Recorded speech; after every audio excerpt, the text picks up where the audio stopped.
നിങ്ങളിലേക്ക് സ്വർണ്ണവില കൃത്യമായി എത്തിക്കുന്ന ഈ ചാനൽ സബ്സ്ക്രൈബ് ചെയ്യാനും നോട്ടിഫിക്കേഷൻ ലഭിക്കുവാനായി ബെല്ലൈക്കൺ അമർത്താനും മറക്കരുത്.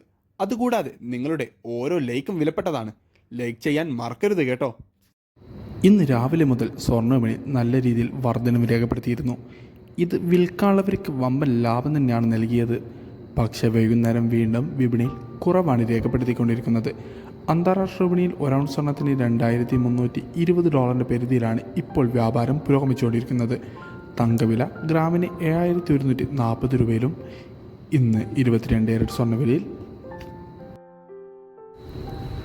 ഗ്രാമിന് 70 രൂപയും പവന് 560 രൂപയുടെയും ഇടിവ് രേഖപ്പെടുത്തിക്കൊണ്ട് 22 കാരറ്റ് സ്വർണ്ണവില ഒരു ഗ്രാമിന് 6,680 രൂപയിലും പവന് 53,440 രൂപയിലുമാണ് വ്യാപാരം പുരോഗമിച്ചുകൊണ്ടിരിക്കുന്നത്. വിപണിയിൽ അപ്ഡേറ്റ്സുകൾക്കും വാർത്തകൾക്കുമായി ചാനൽ സബ്സ്ക്രൈബ് ചെയ്യാൻ മറക്കരുത്. Thanks for watching gold price Kerala today.